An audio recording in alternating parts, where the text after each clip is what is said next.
نحط هون 3 ورقات الحلوين، راح نعمل فيها البازيلا واللي نعمل منها شوية يا جماعة.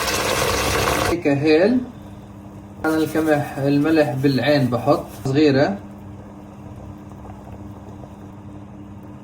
هيكم زي هيك زيت عشان جزر بازلات، ملعقة معجون طريق حتى ايش.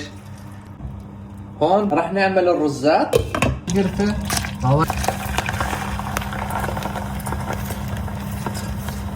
شوية صغيرة زي هيك، فلفل على الرزات